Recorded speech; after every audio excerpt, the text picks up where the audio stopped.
Hi folks, I wanted to come on today and give you an update on the fire situation here in Australia and also give you a special report on the claims that are being made of directed energy weapons being used here in Australia. The do's and the don'ts, the possibility, the non-possibility, and just weigh it all up and see what we've got to deal with and what we are dealing with. And this may seem right out of left field to a lot of people out there watching, especially many of the new subscribers. I've actually had something like 15 or 16,000 subscribers in the last 28 days to my channel. So thank you everyone for that. It's really amazed me how quick the channel's grown since I started producing these fire reports, and thank you to the people who've been sharing them. And if you haven't seen the reports that I've done prior to this video, you'll find a link to the entire playlist below. In fact, everything I show you here today on this report, all the websites I show you, you will find links to all of them below, so you can go and check out the data for yourself. But I thought it was important to address this, the possibility of directed energy weapons, and address some of the information that's putting out there, what's true, what isn't true, and just really look at this objectively. And I think it's important to do that, folks, because a lot of people go into research with confirmation bias. They believe directed energy weapons are being used, and so they go and they look for that. And if you go into something wanting something to be true and wanting to see evidence to support your confirmation bias, you're going to find it every single time with every event that happens.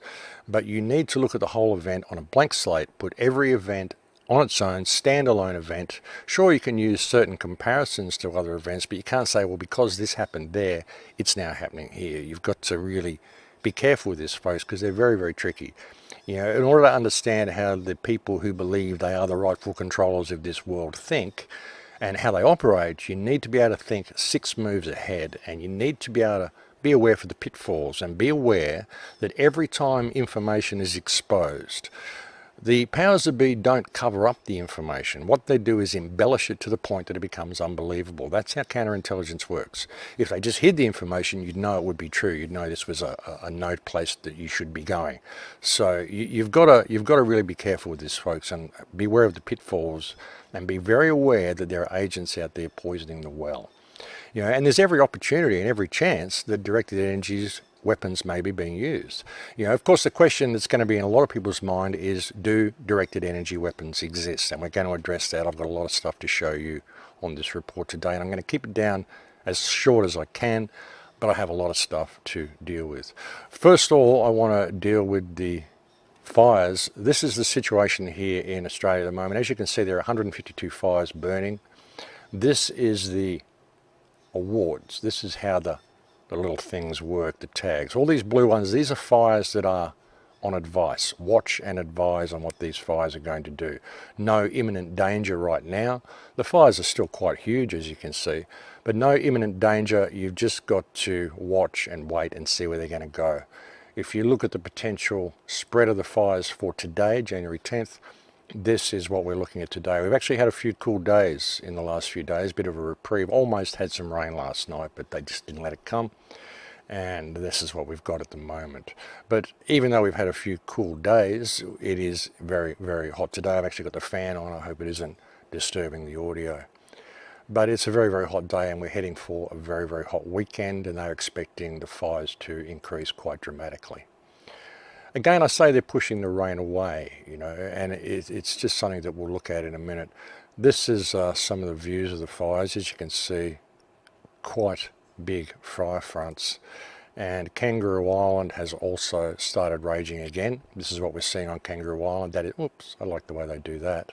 Just jump you back to the top. This is what we're seeing on Kangaroo Island today. A couple of kangaroos jumping past there. I really do feel for the wildlife here, folks. I really do.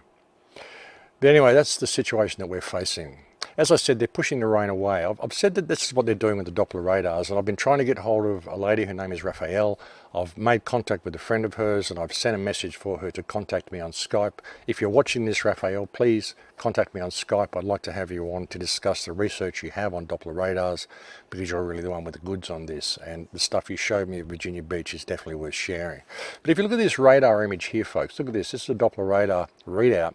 You look at the cloud bank going over, and you look at this area here. See that little spot there? That little spot. The clouds just part around that spot, and that's where the Doppler radar is. So it's just ticking over at the moment.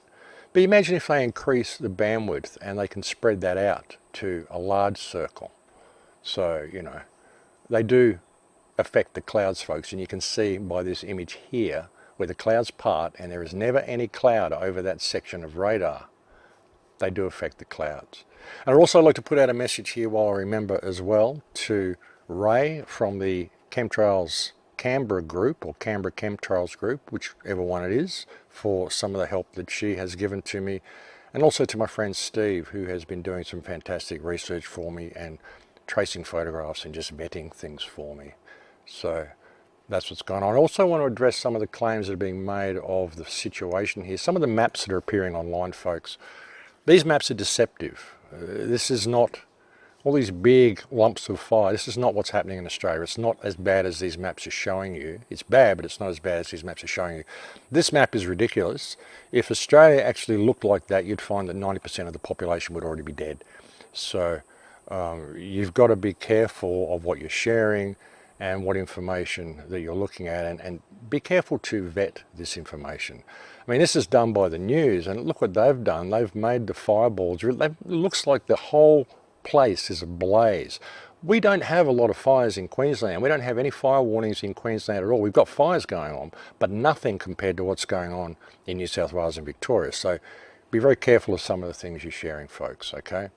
Because, you know, we've got a real situation here. We need to be very careful that we're vetting things properly. Of course, while it's happening, we're still corporatising the water. This was done in October 2002. It explains how it's all going on, water mismanagement. Again, link below.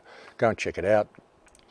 And they've still got the fighting aircraft in mothballs, which could be available in a week in the Northern Hemisphere, but the government simply isn't requesting them or accepting offers for them to be sent here. So that's the situation that we're facing here at the moment, folks.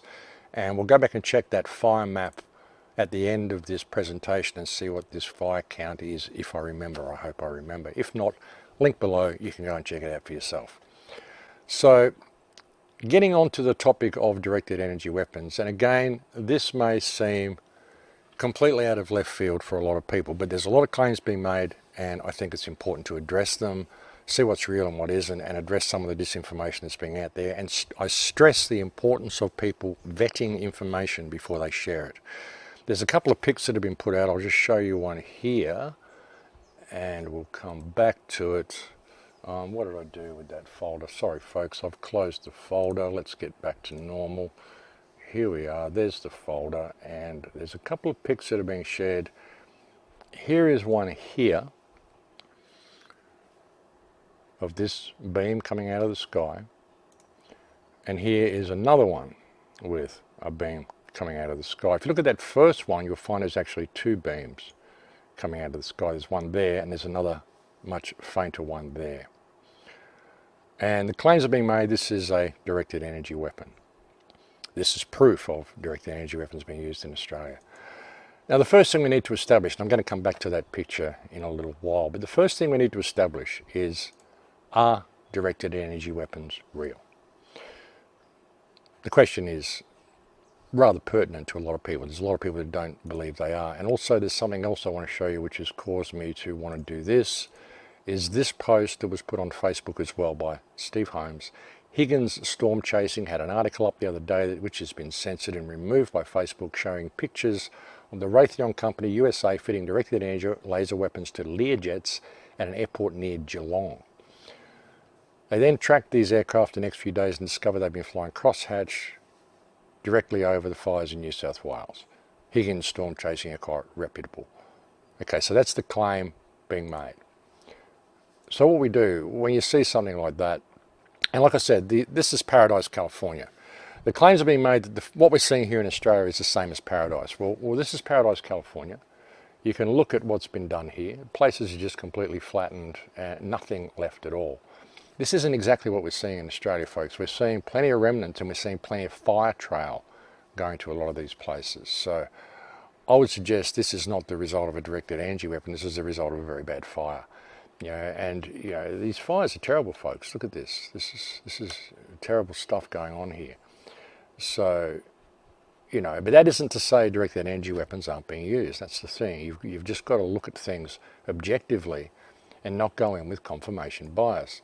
I mean, this again looks like a normal bushfire scene. These all look like normal bushfire scenes. Sure, you've got trees standing, but the trees are burnt. The bottom of the trees are burnt. The leaves are all browned. These trees are not going to recover quickly. I mean, some of them will, but you know, this isn't evidence of directed energy weapons, tires and hubcaps and burnt-out cars and shit. And you know, it just isn't. And you know, collapsed roofs on houses and things. This is what you expect to see in a forest fire. So you know, you've got to be careful of what you're sharing, and make sure you're vetting the information that you are sharing, because we have a real opportunity to wake the world up to what is going on here with the Australian fires. Now, that claim that was made by that person that this report came from Higgins Storm Chasing, and this picture has been shared repeatedly on Facebook. I've seen it posted everywhere. Well, the first thing you do when you see a picture like that is you contact Higgins Storm Chasing and you ask them, which is what I did. Well, I had a friend do it, my friend Steve, and I'd actually like to put out a thank you here to my friend Steve, who's been doing a lot of gopher work for me, and also to Ray from the Chemtrails Australia group on Facebook, because she's been supporting Steve in his gophering. So that's been very, very helpful. So thank you both. I cannot thank you enough. It's certainly saved me a lot of time.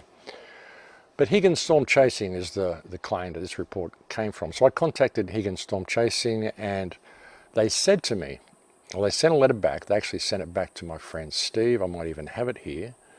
No, I don't have a screenshot of it. But anyway, they sent back a message saying, no, we didn't post that report. That report was actually posted by an imposter group called Higgins Storm Chasers. It's not Higgins Storm Chasing. It's someone that's kind of taken on that name and is presenting information, and a lot of people are getting it mixed up. So that's you've got to vet things, folks. And as I said, that other photograph, and we want to come to these now actually.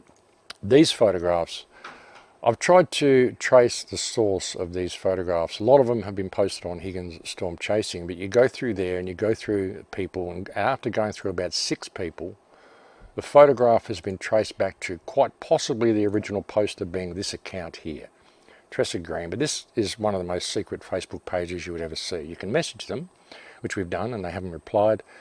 There's nothing on this page. You can't even send them a friend request. It's a very interesting page. I've also found another page by this woman, same person, appears to be the same person, same attitude, definitely. Government is organised crime. It seems to be the same person, so I will attempt to contact them as well. But that seems possibly to be the original source of that picture. So what we need to first establish for a lot of people is, are directed energy weapons real? And if they are real, does the United States government, the United States military and Air Force have these weapons? That's what we've got to do. Well, it's an unmanned vehicle versus energy, and energy wins. It's called directed energy, and the device delivering the focused firepower is Boeing's Compact Laser Weapons System. The key to Boeing's Compact Laser Weapons System is to focus energy on a spot small enough to heat up and damage a target. Think of it like a welding torch being put on target, but from many hundreds of meters away. The Compact Laser recently demonstrated its pinpointed precision in an exercise in Point Mugu, California. The system disabled an unmanned aerial vehicle at a tactical range. This is a look at the laser at work in real time. The focused laser takes down the UAV in seconds. Once we turned the laser on, it was about 15 seconds until the drone was clearly disabled. During previous tests in rugged terrain, the compact laser tracked and lased a tethered UAV. Watch the silent, invisible laser suddenly ignite the vehicle. If you were on the receiving end of laser energy, you would have no idea where it was coming from or what was even happening. It's made up of 4 parts: a water-cooled chiller, battery power supply, a fiber laser, and an upgraded beam director. The redesigned beam director helped the system shed unwanted pounds. First prototype to this system, we shed about 40% of our weight, which basically means that we can move it easier, and also the motors are capable of driving the system faster. The compact laser system has a 2-kilowatt laser, and much like its bigger cousin, the High Energy Laser Mobile Demonstrator, or HELMD, one person can operate both systems.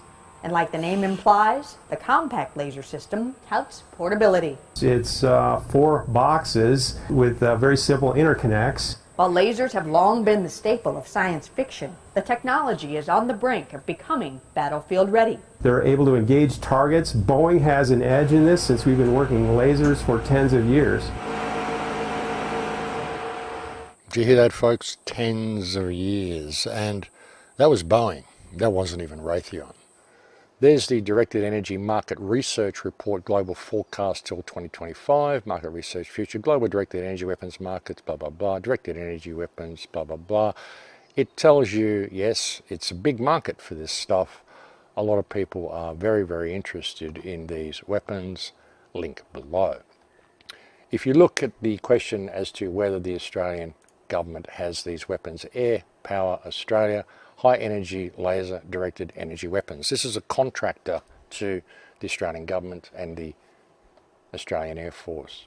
This is what a directed energy mounted on a plane looks like, either there or on the undercarriage, or possibly on top as well. It wouldn't be as effective on the top, you wouldn't be able to hit ground targets. So you would expect one to be on the nose of the aircraft or on the bottom fuselage of the aircraft.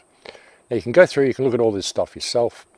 High energy laser evaluation, how they work, you know, it's all here, folks. Everything is here. How they're mounted in the planes, where it all goes, how it all works, beam control system, it's all there, folks. Here's a model of the planes. As you see there, there's one on the roof there as well. So here they are. Yes, directed energy weapons are real. This would be likely what this is up here. That would very likely be some sort of laser cannon. We have a lot of information on this, folks. Directed energy weapons are absolutely real. This is an artist's impression. And it's important to realise this is an artist's impression, folks. These red beams you see are artists' impressions. That's the thing. But the question of whether directed energy weapons are real is really a moot point, folks. Yes, they're very, very real. You can even go through here and you can look at some of the stuff here. DEW, EMP. It's all there. Infowar, EU Technology, Media News. It's all there, folks. You can go and look at it all yourself. Link is below. We've also got this electro laser.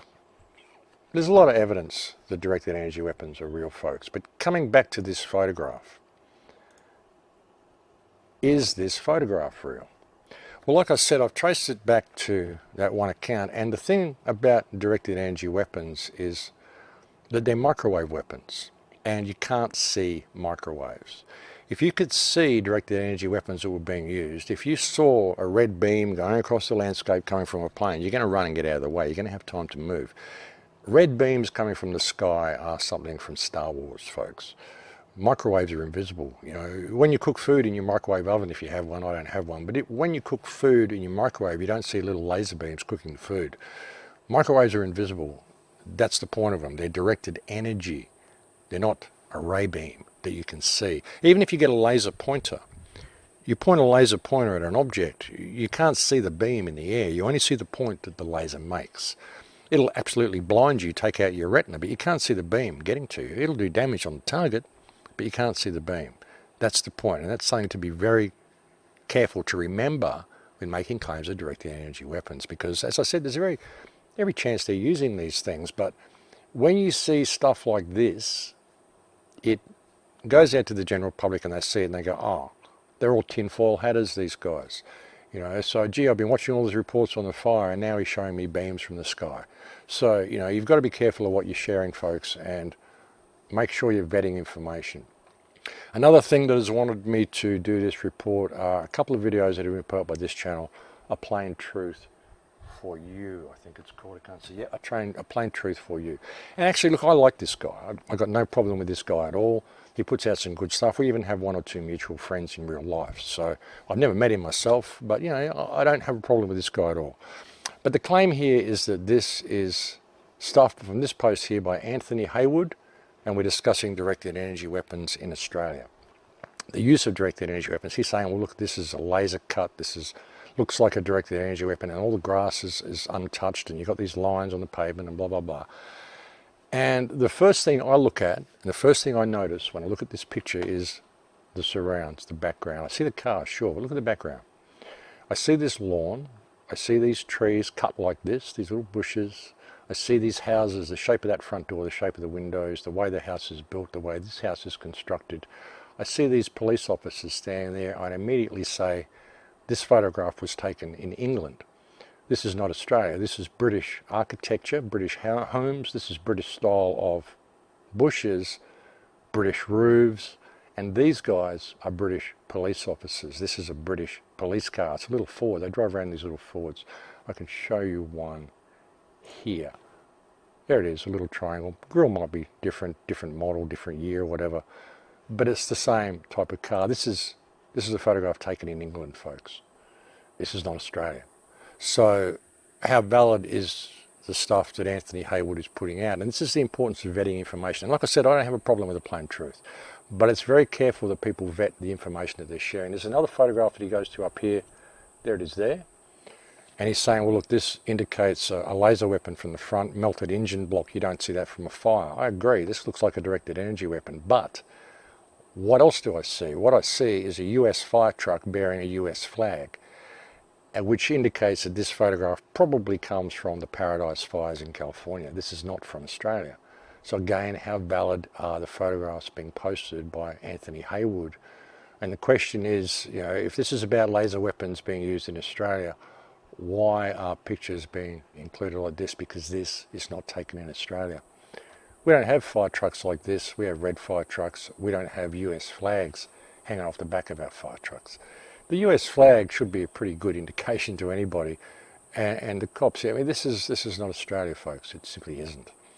So it's important to look at this stuff, folks. It really is. As I said, there's the British police cars there. Now what we've got here, I'll come back to this in a minute. The claim that was made in that picture that I showed you before,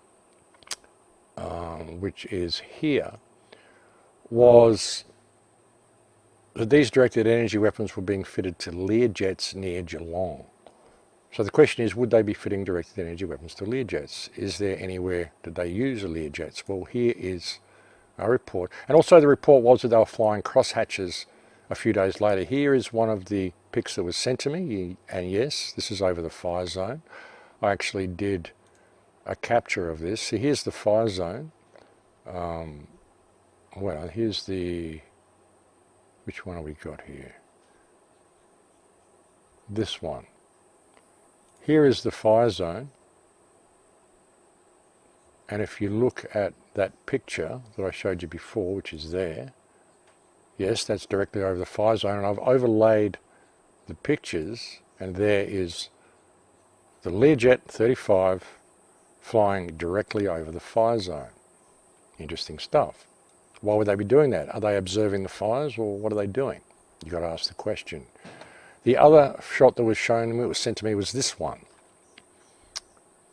You know, and again, if you look at that first one, you see they're all the planes are disappearing to an airbase south of Wollongong. So what's the airbase south of Wollongong these Learjets are coming from? And as I said, there's the capture, there's the overlay of that flight. And if you look at this next one from Canberra, again coming from Lear base south of Wollongong, that's actually Nowra. That base that these planes are coming from, I'll show you in a minute, that's Nowra RAF base. And if you look at the overlay of that with the fires near Canberra, that's the fires near Canberra. Plane was taking off from Nowra here, was flying grid patterns over there. Here is the overlay of that flight, again directly over the fires, and you can see they're probably flying along here observing the fires as well, seeing which way they're going to go. So yes, they're flying Learjets over the fires, and yes, we have Learjets at that air base at Nowra. There it is there, Air Affairs opens new base at Nowra, Learjets. How many Learjets do you see in that picture, folks? The whole place is full of Learjets. LJ-35 Learjets. Again, link is below. If you look at this, they've just been updated for electronic warfare training. Interesting thing as well. link below. And actually, if you go back to the archive news page that I showed you earlier and look at this, you'll find that these Learjets have been used to observe the fires. They're quite open about that they have been flying over the fires. So those crosshatch patterns we're seeing. The down the bottom here, there it is, there's the flight path they've been taking. Now these air bases they've been taken off from, as I said, it's Nowra, and there's another base down here. I can show you these, if I can find Google Earth. Sorry folks, I have everything in the wrong spot. You can look here. This is the RAF Air Base in Nowra, where the Learjets are actually taking off from to do these runs. And they're flying to a base down in Victoria, which is another RAF base, which is down here in East Sale. So that's the flight path. So you see they're quite open about doing this. You go and look at this, look through this website. It might be another one. Where is it? I've got so many open here, folks. This one here, Archive News, Air Affairs Australia. This was this other site we were looking at.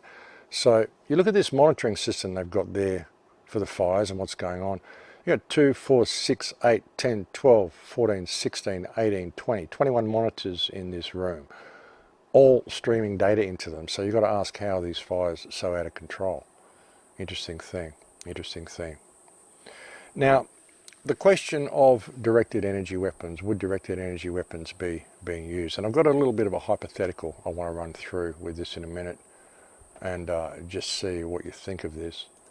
But have a look at this. A few people might have seen this, but just I'll run through a couple of little bits of this and check out this.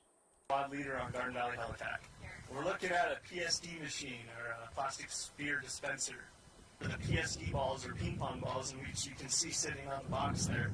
So it's filled with balls. The balls then come through the chutes, and then they're injected, and the balls are full of potassium permanganate, and then it's injected with glycol, and that chemical reaction creates fire. We like to shoot for a 20 to 30 second ignition time in best case scenario. If we can't get that, we're shooting for up to 20, and hopefully that's good enough time for us to be able to fly low and slow, drop balls, and then ignite the fire the way we want to do it. So, like I said, it comes through the chutes, it goes into this device, it's injected with glycol. Okay, so you see that actually drops little ping pong balls, injected with glycol and potassium, whatever it was he said, and they go down and start fires with them. They use them to create fire breaks. But how else could you construct these things? Could you construct these things so they didn't work on a timer like that, but actually worked on heat? Is that possible? That's an interesting thing as well. Now, coming to, sorry, I didn't mean to go there, but coming to some of these things here. These Learjets, these are not fitted with directed energy weapons that I can see, unless there's something up there.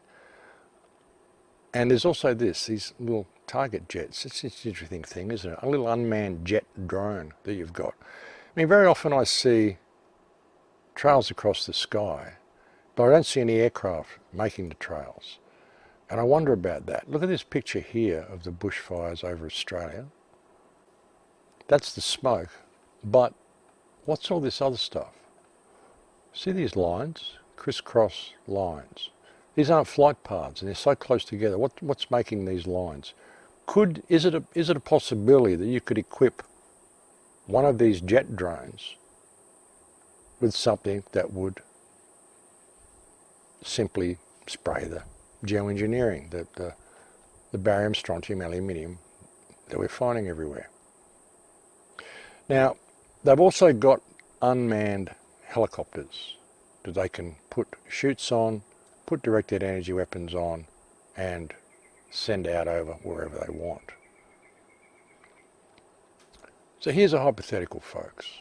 And actually, before I get on to that, for those people who don't believe they're spraying these things in the sky, I want to show you this report here that just came out about Sydney drinking water. Oh, that's Kangaroo Island. Sorry, folks. I'll find the report. Sydney drinking water. Shocking metallic sludge contaminating Sydney dams that supply drinking water. Inside this sludge of salts and minerals there is iron, aluminium, manganese, lithium, strontium, barium, titanium and there's going to be zinc and nickel. Strontium, barium, aluminium, lithium, titanium, manganese. This is a form of thermite, folks, and they're now finding this leaching into the Sydney water supply, okay? This is ABC News, you know, so it's mainstream. They're saying, yes, this is happening. And again, Higgins storm chasers. Here they're reporting the truth, and they're also claiming there's these things been found in hailstones as well. It wouldn't surprise me if they are, but I have to question this site because of the claim of these directed energy weapons being fitted by Raytheon with no photographs and claiming it comes from Higgins storm chasers when it doesn't. I want to get to this as well in a minute because there's some reports that Mike Morales is putting out, and he's using this app as well. So I want to have a look at some of this as well. Sorry about all these things that I'm showing to you and going through here. But here's a hypothetical for you folks. What if you had guys out there doing exercises, and there's actually been an exercise that's run, I've lost the web page, I should have put it there for you, I'll try to find it and add it to the links. It was Operation Diamond something, Operation Diamond I think, and it was an exercise that was carried out late last year where you had people out there dropping chaff, and we saw the reports of them dropping chaff. And if you do read the reports of those Learjets, you'll also find that they've been equipped with devices to drop continuous chaff for like 5 or 10 minutes or something. So this is very real. But what if you had people out there doing these exercises and they were dropping these ping pong balls full of stuff that ignites fires, but they set a timer on it. So it doesn't come off with fires. It doesn't come off with a timer. It comes off with heat. And all you got to do is blast it with a directed energy weapon with the right heat for a minute, and it explodes and turns into fire. Again, if you look at this, I mean, you can see down here, you've got things such as unmanned helicopters with directed energy weapons mounted on the bottom. Navy, it's right there. This is Australia, folks. This is the Australian, airaffairs.com.au. This is Australian contractors. Our Navy's got these things. So what if you went over and dropped ping pong balls over a fire zone?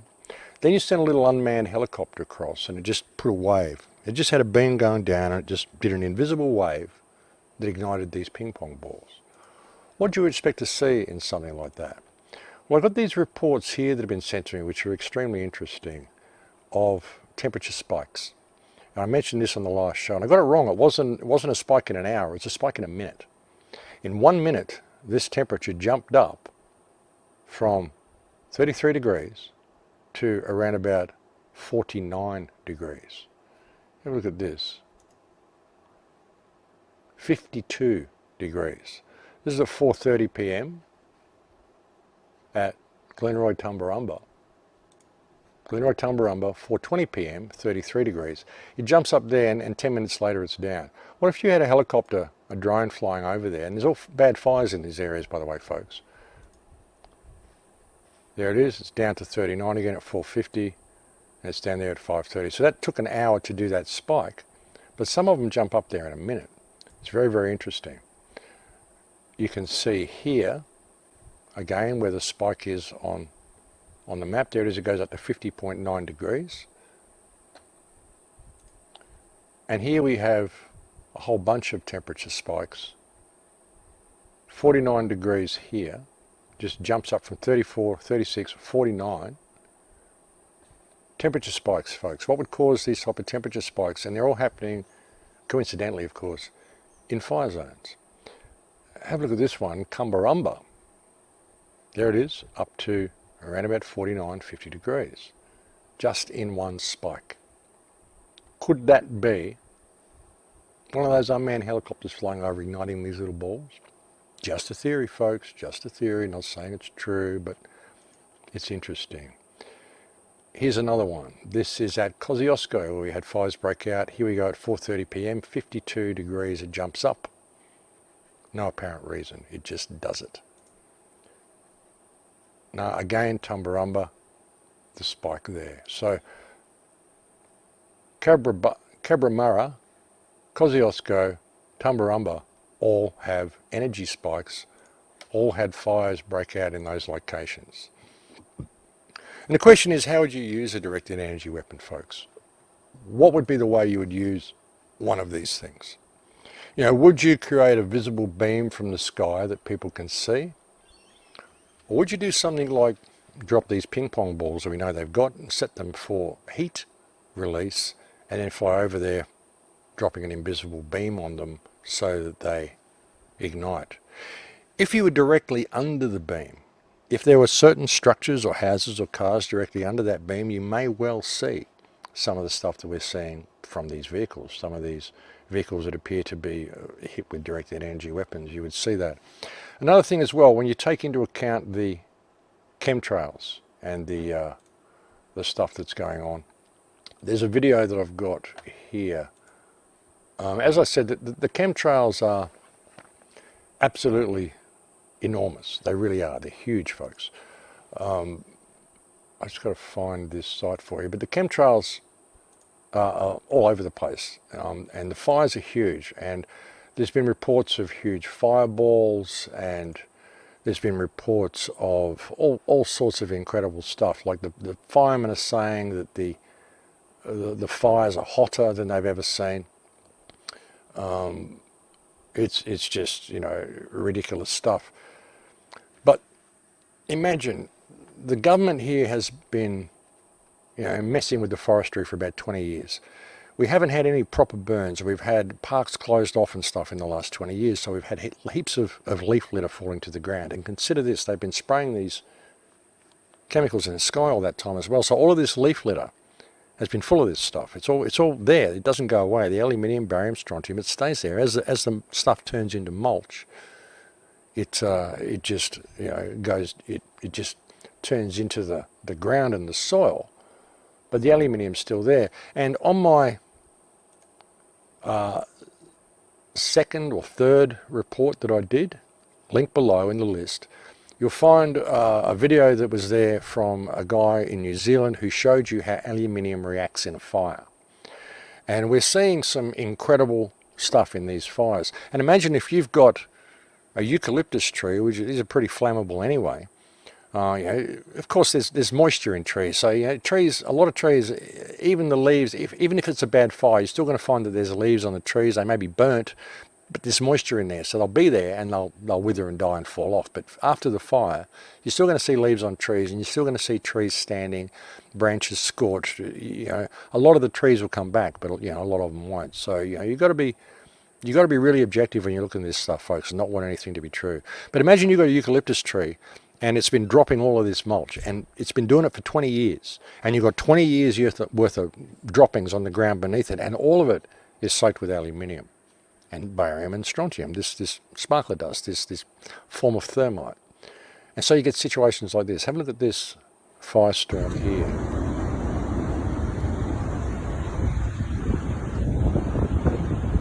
Now, the claim is again that this is a directed energy weapon.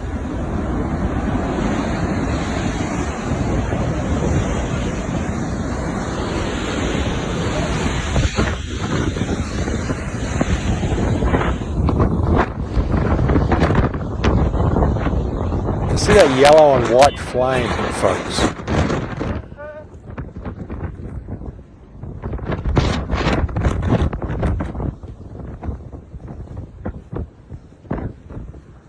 Did you get us the pressure?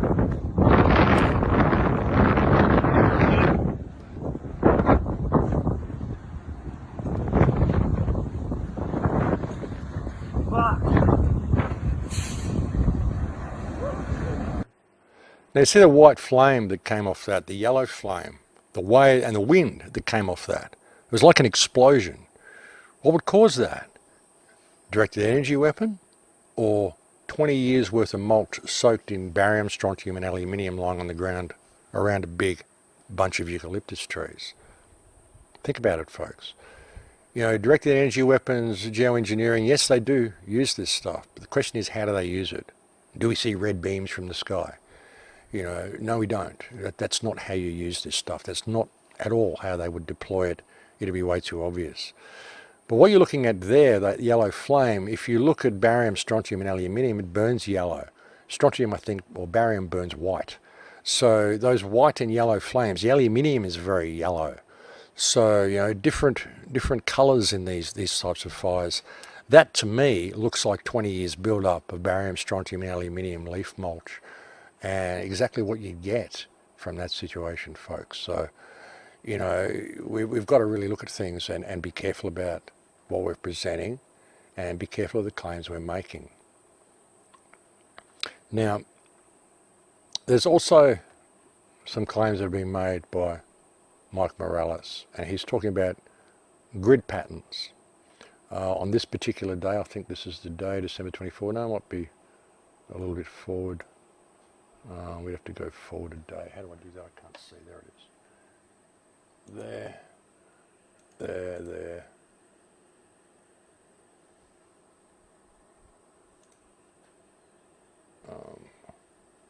We want to go forward to... Hang on, folks, I'm just going to move the camera. We want to go forward. Okay, January 7. No, we were right. January 2nd, January 1st. Kangaroo Island. He's been, I hope the camera's right.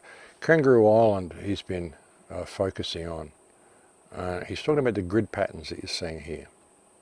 Now, I first saw this and I thought, okay, is that factual? Or is that simply the way the app works? And then I go over here and I look at the fires over here and I find that these fires are all in grid patterns too. So much of it seems to be the way this app works. That's just the way it covers the ground. It's a NASA app, and that's what it does. And that's what I'm thinking. Then I went and I looked at some other fires around the world. Plenty of fires burning, folks, all over the place. So I'm thinking, okay, I'm going to see this grid pattern again. I go here, I zoom in on these fires, and I'm not seeing a grid pattern. I'm seeing spot fires. And in fact, nowhere am I going when I start examining this map am I seeing grid patterns of how the fires started or where the fires started. You know, occasionally you'll see, you know, ones that are close together, you might see a square or whatever, but nothing like what I'm seeing here in Australia. So that's an interesting thing. And another interesting question is, how on earth did a fire break out on Kangaroo Island? And Kangaroo Island, folks, it's pretty devastated. That's the resort on Kangaroo Island. If I can just get this picture to open, I don't know what's going on. There we go, folks. That's the Kangaroo Island resort. Yeah, not looking good. Not looking good. Opened again. How many times did I open it? Okay, so looking at this, how many places do we see these grid patterns is the question. I don't know why everything's going so slow, folks. Must be something going on here. Maybe they don't like what I'm looking at. But I don't know what's going on here. So the question is this simply the way it does big fires that are very close together? Or are these where the ping pong balls were dropped? Just a theory, folks. Just a theory. But it's interesting that I'm seeing these grid patterns with the Australian fires. Again, perhaps it's because the fires are more intense. I mean, I'm open. Perhaps it's because the fires are more intense and they're all closer together, so that's simply the way they blacken the area. But it's interesting that I can't find anywhere else that I'm seeing these grid patterns. So, interesting theory. Interesting theory. But again, would this be directed energy weapons going zap, zap, zap with a laser, or would you be something far more subtle? Simply fly an unmanned drone, or even a Air Force guy on an exercise who doesn't know what he's doing. It's all compartmentalised. He's just following orders. He just knows he's got to go out there and drop this stuff because they want readings for whatever chaff it is he's dropping. But what if he's not dropping chaff? What if you've got some guys dropping chaff and you've got other guys dropping ping pong balls? They may not even know what they're dropping. That's the question. Or what if you had one of those ping pong ball dispensers simply mounted to one of those unmanned helicopters, and you went out and you dropped the ping pong balls, and then you sent out one of those other unmanned helicopters and you just ignited them all, as you will whenever you want to. And then over the top of the fires again, you keep spraying the barium, strontium and aluminium. And you could use those little drones for that, or you could use these unmanned helicopters. I mean, there's all sorts of possibilities of how they could do this, folks. But that is definitely chemtrails, geoengineering, spraying over the fires. There's no doubt about it. I mean, look at these lines, folks. Look at these straight lines through here, this cross-hatching. This is spraying. This isn't clouds, it isn't smoke, it's spraying. Why would the fires be burning on Kangaroo Island, people ask as well. Well, have a look at this, folks. Kangaroo Island shows rock-solid promise for lithium. And you really need to look at where the minerals are located in Australia. Have a look at this, folks. And have a look at where the mining operations are. What we've got here, what they would be looking for. Local aquifers, generally low productivity, porous. See, here's the Great Artesian Basin. This is the stuff they've been pumping the water out of. And for the people who claim the Great Artesian Basin doesn't feed the coastal rivers, well, look, folks, it does, you see. It's huge. The Great Artesian Basin is a huge body of underground water, and think how much they've been pumping out of that for the aquifers to go dry. Think about it, folks. I mean, and not all of them are dry. Some of them, a couple are still flowing, a couple of little waterfalls, a bit of a trickle still going on. So, yeah, but mainly all the creeks are dry around here. So think how much water they've been pumping out of this, folks. Something else that I found, which I found to be rather disturbing, is, and this is apart from the fires, but I think this is relevant, Zionist Federation of Australia, Jerusalem Prize presented to Scott Morrison. This is kind of scary. Question is, where does this man's allegiances lie? It certainly doesn't lie with the Australian people. I don't know if you saw the video of him turning his back on someone. He literally turned his back on them. You know, like there was a woman who, I'm sure everybody's seen the clip, it was a young woman, and she said, "I'll shake your hand if you send more money to our rural fire service." And he grabbed her hand and shook it. But when she said that, he literally turned his back on her and walked away. Didn't give her a hug. Didn't say, "Yes, I'm going to do everything I can to help the situation." He literally didn't say a word, and he turned his back and walked away. Does this man have any soul at all? You know, at least when we had bad fires on, was it Black Friday, Kevin Rudd suspended Parliament, and he went and helped the victims and did everything he could to you know, help the country and to help the people. You know, and I don't trust any politicians, but at least he showed some form of humanity. This guy has not shown any humanity in these fires at all. This man has no heart at all, and the fact that he's a member of this organisation may explain why.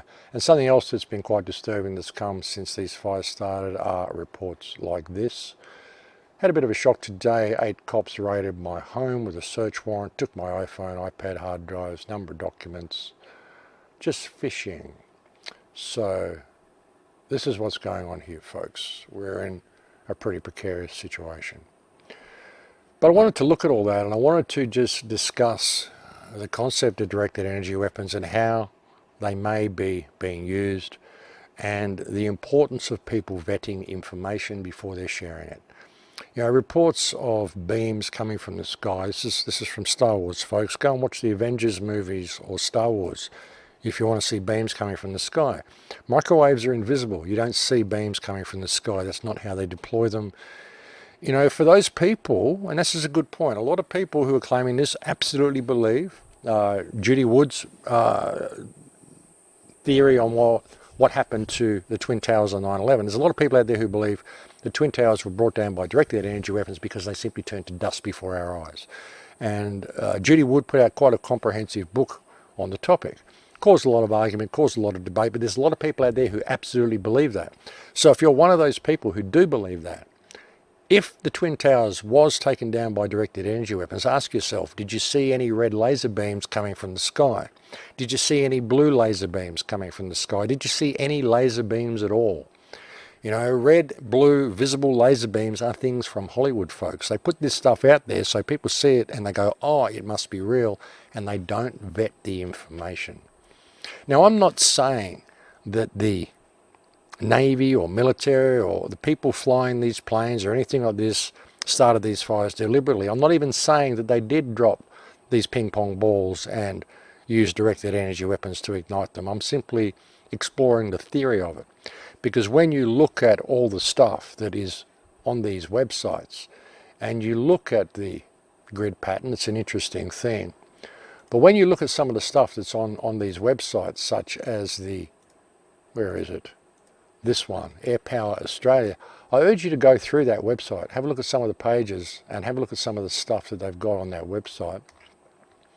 It's very interesting stuff, folks. You look at this, you've got high power fibre laser, Raytheon laser area defense system, weapons test bed, different programs they're running, high energy laser technology demonstrator, tactical high energy laser, airborne laser. It's all there, folks. And this, again, is a legitimate Australian contractor to the Australian military. So yes, these things exist. And again, look at the market research future for directed energy weapons. It's all there, folks. So yeah, this stuff is real, and there's every possibility that this may have well been how the fires started, because they started simultaneously all across the country. And as I've said so many times, this is about Agenda 21, folks. It's about relocating people into the cities. And, you know, relocating people, it's not going to be forced relocation. You're not going to have the military coming in and just grabbing people and saying, no, you can't go home. It's not going to be like that. But you're going to find a lot of people don't want to go home. There's a lot of people in Australia who are uninsured because, as I explained in previous reports, again, link below, the way the insurance is set up in New South Wales, it's designed so that most people won't have their houses insured. And there is also this report that is being put out here of funding that's going out to, if I can find it, funding, where is it? Funding that's going out to, can't find it, doesn't matter. I think it's $5 billion funding that's going out to rebuild and all sorts of stuff. But you're going to find a lot of people don't want to go home. A lot of people are going to be going back to a black wasteland, and they're going to think, wow, it's too dangerous to live here because of climate change. So I'll take the government's offer of a commission house in town. And a lot of people won't. A lot of people will stay on their properties and they'll try to make it work. But then you'll find that when these new rezoning things come out, as that report that I showed you, the draft that got leaked to me, you can look at this yourself. You can see down here, I think it's in section 13, they're talking about rezoning and fire problems and blah, blah, blah, koala habitat, bushfires, and they're talking about climate change, and they're talking about here, where is it? I showed it to you on a previous report. I should have it highlighted here. Commit to urgent action to respond to global emergency, climate emergency. And they're talking about getting people out of fire zones, okay? It's sustainability, sustainable development. It's all the same thing, folks. This is Agenda 21. But it's not going to be forced relocation. It would be too obvious if they forced people to relocate. What they will do is they will push the whole global warming thing, and they will put the rates up and put the insurance premiums up on people's houses who live in these places, and they'll simply make it impossible for you to be able to afford to live in a fire-prone area. Planning priorities. New development will be restricted in areas vulnerable to natural hazards. Here, a risk to life is high. Develop specific natural hazard chapters to include planning controls to protect and mitigate developments in areas prone to natural hazards. So this is what they're going to do, folks, and this hasn't been introduced yet, okay? This has been leaked to me, but it is the plan between now and 2040. So this is where they're going with it. So people who think this isn't part of Agenda 21, yes, it is. And again, go and look at the Clara project. I'll try to find it, put a link below, the high-speed rail, all this sort of stuff. People saying, well, these fires are following the high-speed rail. They're far bigger than the high-speed rail, folks. Sure, that's part of it, I'm sure. The Clara project, the smart cities, you know, this is what Agenda 21 is. They want everybody in controlled population areas They want surveillance cameras everywhere. They want all these LED lighting and all this stuff everywhere. They just want to be able to control everybody.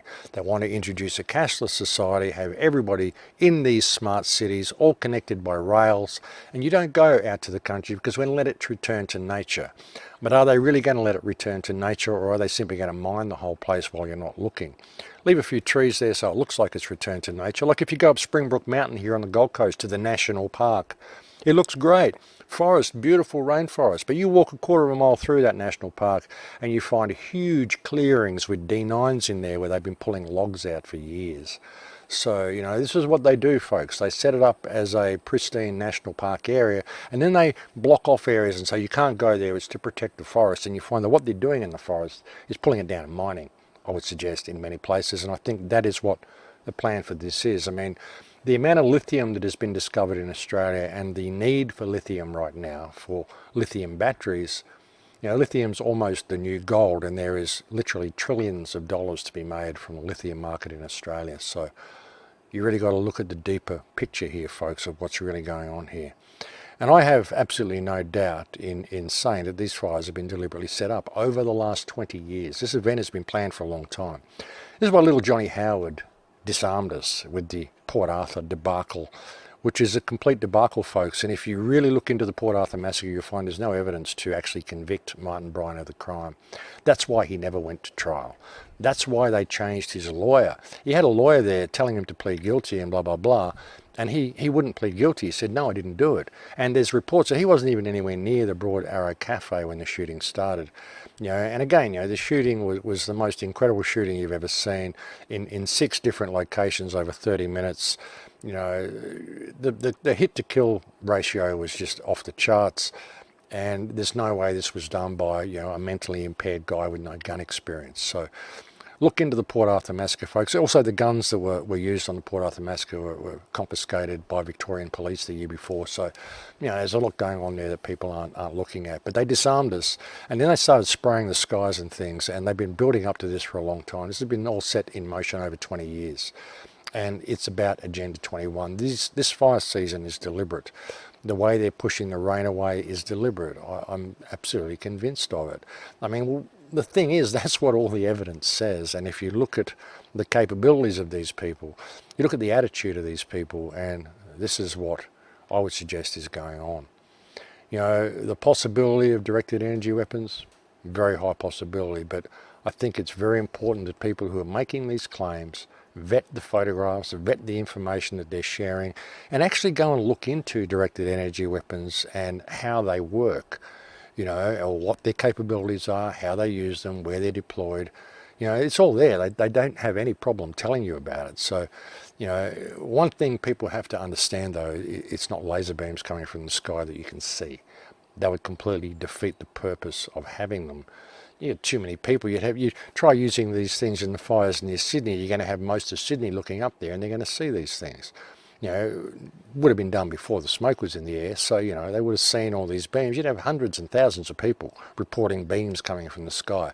You know, that's not what we're seeing, folks. And again, for those people who believe this was what happened to the Twin Towers, ask yourself if you saw any directed energy beams in the Twin Towers, folks, in any of that stuff. So just be careful what you're vetting, folks, and let's really seize this opportunity to really present factual information to people, because we have an opportunity to wake a lot of people up with this, folks. A lot of people are looking into this, and a lot of people know that they're not being told the truth on what's going on here. So, you know, you've got to be careful to look at the bigger picture, and you've got to be very careful to approach every event that we see that is staged by these people as a completely separate event. Because that's what they do. I mean, all they had to do was use directed energy weapons in Paradise, and it's very obvious that there's so much evidence, melted engine blocks and all sorts of stuff. No fire trail to Paradise as well. It's supposed to be a bushfire. Where did it break out? All these fires raging. If you look at the forest around Paradise, there's no way to get there. And you've got houses that are burnt in the middle of the forest, but there's no fire trail to get there. This is definitely directed energy weapons, I would say.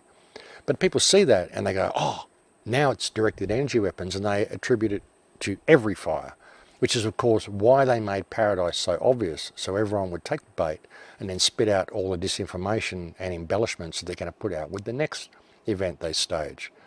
You know, all the flack that I got over the Christchurch shooting when I reported on that, you know, people saying, oh, I'm crazy for saying what I'm saying. You know, all they had to do to set that up was to stage Sandy Hook and the Boston bombing, which were pretty obviously staged. It's doubtful there was even victims in that. So, you know, we've got to be careful what we're reporting, folks. We really do. But anyway, that's what I wanted to share with you today. I'll bring you another report as soon as I've got something more to share, something relevant on the fires.